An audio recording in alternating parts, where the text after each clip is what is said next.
E nesse espaço, meu amigo Giovanni D'Agostin, como é que está o amigo? Tudo bem? Como é que foi aí ano novo, vida nova? Tudo bem, tudo tranquilo, né?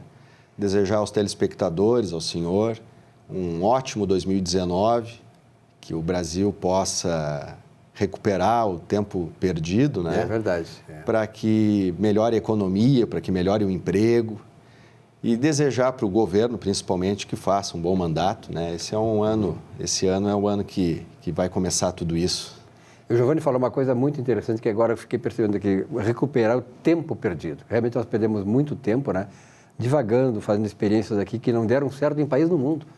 Vocês sabem ao que eu me refiro.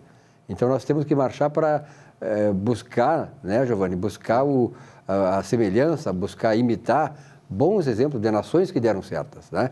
E esse parece que é o caminho que nós vamos trilhar, graças a Deus, tomara que as coisas realmente aconteçam. Mas, Giovanni, vamos falar sobre o que hoje? PIS, COFINS?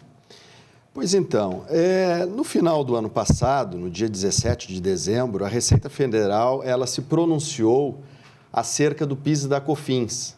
E esse pronunciamento ele é relevante para os empresários, para os contadores que militam na área de tributação. O PIS e a COFINS são contribuições destinadas à área da Seguridade Social. Em especial a COFINS é um tributo que tem um alto peso nas finanças das empresas. Fazendo um breve resgate histórico, até o ano de 2001, 2002, o cálculo e o pagamento do PIS e da COFINS eles eram relativamente simples. Como é que se fazia o cálculo? Somava-se o faturamento das empresas e aplicava-se a alíquota de 3% da COFINS e de 0,65% do PIS, preenchia a guia e pagava no banco. Era basicamente a formalidade do cálculo dessas duas contribuições. Em 2001, 2002 foi alterada a legislação do PIS. Na época, o FHC introduziu o regime da não cumulatividade. Ano seguinte, o governo Lula, então, ampliou essa não cumulatividade para a COFINS. Todavia, o regime da não cumulatividade, na grande verdade, deixou o PIS e a COFINS muito complexos, muito burocrático, a forma de tributação, e aumentou, sobremaneira, a carga tributária dessas contribuições. Então, a grosso modo, as empresas que tributam o imposto de renda com base no lucro real tributam o PIS e a COFINS pelo regime não cumulativo. Todavia, a interpretação que a Receita Federal vinha dando para a não cumulatividade, ela limitava de sobremaneira a questão dos créditos fiscais a serem adjudicados. Por causa disso, muitos contribuintes entravam na justiça de modo a se estabelecer os conceitos de insumos, né, que poderiam ser objeto de adjudicação dos créditos que a Receita Federal estava dando. E o Judiciário vinha, então, para essas demandas específicas, considerando o conceito de insumo um pouco mais ampliativo às possibilidades. Então, diante de um cenário de uma jurisprudência consolidada, contrária aos interesses da Fazenda Nacional, na medida em que ampliava os conceitos de créditos, os conceitos de insumos para os fins de créditos de PIS e da COFINS, no final do ano passado, no dia 17 de dezembro de 2018, a Receita Federal, através do secretário da Receita, editou o parecer normativo número 5, o parecer normativo COSIT número 5, no qual, através desse parecer normativo, a Receita Federal adaptou os conceitos de insumos para os fins de adjudicação dos créditos do PIS e da COFINS. De modo, então, que os contribuintes possam administrativamente, sem a necessidade de ingressar em juízo, refazer os cálculos, iniciar um novo procedimento de cálculo dos cálculos dessas contribuições. Apagar o passado e fazer o... Então, em tese, tendo em vista esse parecer normativo, os contribuintes podem refazer as apurações dos últimos 5 anos, buscar esses créditos extemporâneos que deixaram de ser adjudicados, né, para poder aproveitar daqui para frente, e reformular o critério de cálculo do PIS e da COFINS daqui para frente também. Né? Isso tende a reduzir a carga tributária dessas duas contribuições. E mais do que tudo, né, também é facilitar, né, simplificar as coisas, né, Giovanni? Simplifica, de certa maneira, simplifica, né?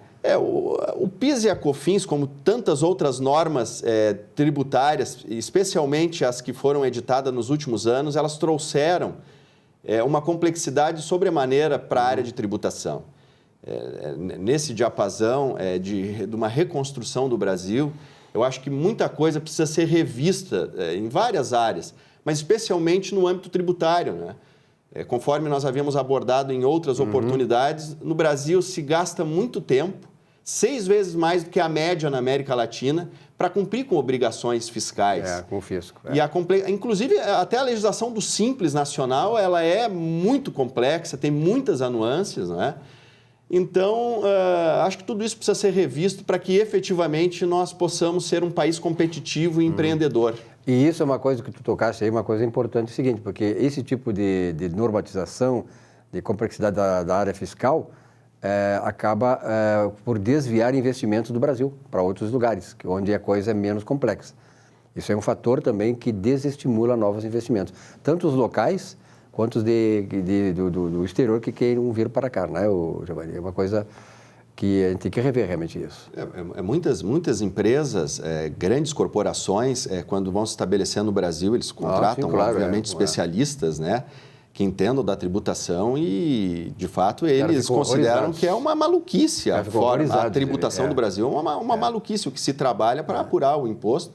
E mesmo as empresas de boa fé que querem pagar os impostos de forma correta, adequada, ainda assim, tendo em vista tamanha complexidade, muitas vezes elas são autuadas por terem feito o cálculo de forma equivocada, ou não ter cumprido ali. Não houve dolo, não houve dolo. O problema todo é essa complexidade que acaba.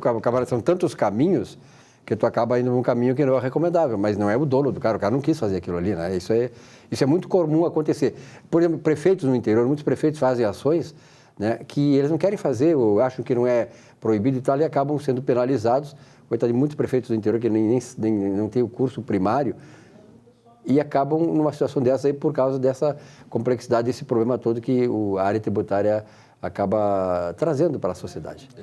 Esse é um momento, o novo governo, né? Acho que a sociedade está clamando uma efetiva reforma constitucional, uma simplificação dos processos, né? A questão estrutural do Brasil precisa ser repensada, né? No meu entendimento, eu vejo que a Constituição Federal, da forma que está, ela não vem conseguindo resolver muitos problemas, né, que estão sendo enfrentados. E vem criando muitos problemas também, né? Acaba criando, né, problemas. Né? Então, é importante que Deus ilumine, né, os governantes e também que é muito importante que haja aí uma grande discussão para as melhorias estruturais do Brasil, que o Brasil precisa muito disso. Muito bem. Giovanni, obrigado pela tua presença aqui. Um bom ano, então, para ti, para a família. Muito obrigado, um bom ano para todos nós. Tá certo. No nosso Conversando sobre Contabilidade aqui no Economia e Desenvolvimento.